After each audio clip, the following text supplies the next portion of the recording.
Hello বন্ধুরা, সবাই কেমন আছেন? আশা করি ভালো আছেন। আজ একটা নতুন ভিডিও নিয়ে চলে এসেছি।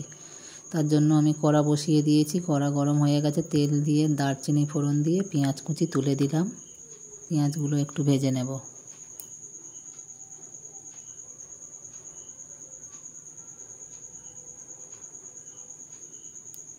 পেঁয়াজ ভাজাতে হচ্ছে, একটু রসুন কুচি দিয়ে দিলাম।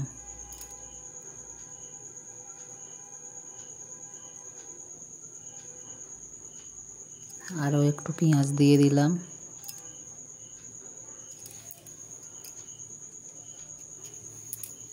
পেঁয়াজগুলো ভালো করে ভাজা ভাজা করে নেব।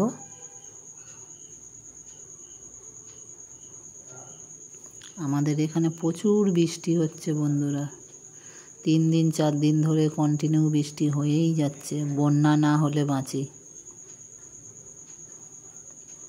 তো রসুন দিয়েও ভালো করে ভাজা ভাজা করে নিচ্ছি। দেখুন বন্ধুরা, কি রান্না করব। আপনারা কি নামে চেনেন জানি না। আমাদের এখানে বেরো বলে। এটাও মাছ, বেরো মাছ। অসাধারণ খেতে লাগে বন্ধুরা। অসুখ করলে ডাক্তারে খেতে বলে। ভীষণ প্রোটিন এই মাছে।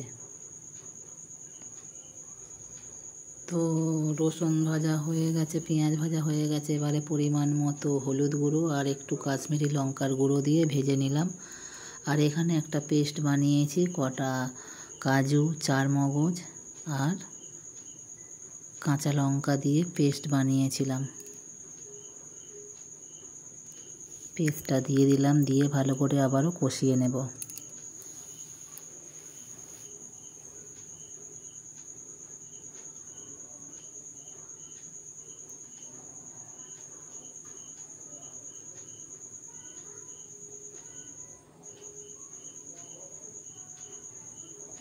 একটু জলের ছিটি দিয়ে দিলাম হাতে করে। বলে হাতে করে জল দিলে তরকারির স্বাদ বাড়ে।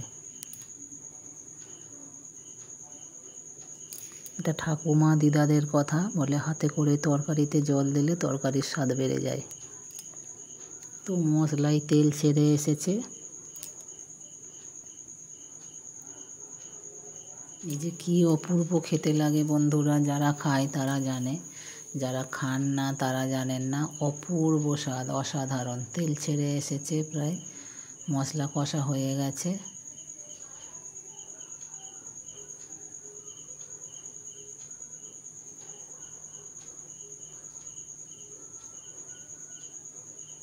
যতক্ষণ না মশলার কাঁচা গন্ধটা যায় ততক্ষণ ভালো করে কষাবো। এবারে যে মাছ বেরোগুলো ভেজে রেখেছিলাম এগুলো কড়ার মধ্যে তুলে দিলাম। সামান্য একটু আরও জল ছড়িয়ে দিলাম যাতে না মশলা তলায় লেগে যায়। মাছগুলো দিয়ে আবারও ভালো করে কষিয়ে নেব। এই মাছগুলো আরও বাসি খেতে ভালো লাগে। কালকের ভেজে রেখে দিয়েছিলাম। কালকের গারের ভাজা ভেজে রেখে দিয়েছিলাম, আজ রান্না করব। এই মাছগুলো বাসি হলে আরও বেশি টেস্টি হয়। দারুণ খেতে হয়। এমনিতে তো অপূর্ব স্বাদ, আবারও বাসি হলে আরও স্বাদ বেড়ে যায়। অসাধারণ। তো আমি ভালো করে কষিয়ে নেব। কষিয়ে তারপরে জল দিয়ে চাপা দেব। যে কী স্বাদ। কষানো প্রায় হয়ে এসেছে, তেল ছেড়ে দিয়েছে।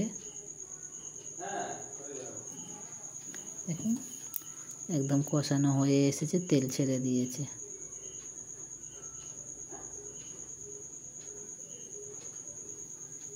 আচ্ছা, আমি কিন্তু ওই 4 মগজ কাজুর সাথে কাঁচা লঙ্কা দিয়ে বেটে নিয়েছি, ওই জন্য আর কাঁচা লঙ্কা দিলাম না।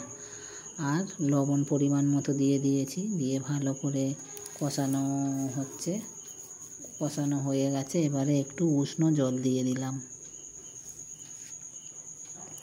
অল্প সামান্য জল দেব। শুধু তো মাছ আর মশলা, আলু টালু নেই।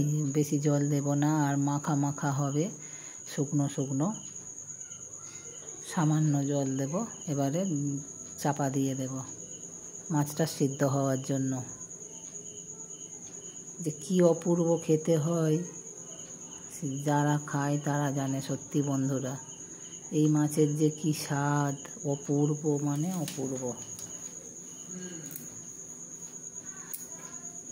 ভীষণ ভালো লাগে খেতে। ফুটছে, আর নুন মিষ্টির ব্যালেন্সের জন্য আমি এখানে একটা ছোট্ট বাতাসার অর্ধেকটা ভেঙে দিয়ে দিলাম। যেহেতু চিনি দিই না তাই অর্ধেকটা বাতাসা দিয়ে দিলাম। দেখুন ফুটে ফুটে ঝোল অনেকটা কমে এসেছে। এই সময় আমি একটু গ্রেট করা আদা দিয়ে দেবো। দেখুন এটা আদা, এই যে কাঁচা আদাটা দিলে না কোনো মাংস বলুন মাছ বলুন যে গন্ধটা লাগে, অনেকে বলে এই মাছ এই রকম এরকম গন্ধ, এই গন্ধটা থাকে না। তাই এইভাবে করে দেখবেন বন্ধুরা, কোনো গন্ধ থাকে না। আর তারপরে তো গরম মশলা দেব, সামান্য 2 ফোঁটা ঘি ফেলে দেব। এবারে আমি চাপা দিয়ে দিলাম। প্রায় হয়ে এসেছে। দেখুন বন্ধুরা কত সুন্দর দেখতে হয়েছে। একটু ঘি দিয়ে দিলাম, আরও স্বাদ বেড়ে যাবে। যে কোনো তরকারিতে একটু ঘি 2 ফোঁটা দিয়ে দিলে তরকারির স্বাদই বেড়ে যায়, দ্বিগুণ হয়ে যায়। তো সবাই ভালো থাকবেন, সুস্থ থাকবেন। আবার অন্য কোনো নতুন রেসিপি নিয়ে চলে আসবো আপনাদের সাথে শেয়ার করার জন্য। তো আজকের এই পর্যন্ত। আমার বেরো কারি রেডি। একে আপনারা সবাই কি মাছ বলেন জানি না, কিন্তু আমাদের এখানে বেরো বলে। অপূর্ব স্বাদের বেরো কারি রেডি। সবাই ভালো থাকবেন, সুস্থ থাকবেন। নতুন বন্ধু হলে চ্যানেলটা সাবস্ক্রাইব করে পাশে থাকার অনুরোধ রইল। সবাই ভালো থাকবেন, টাটা।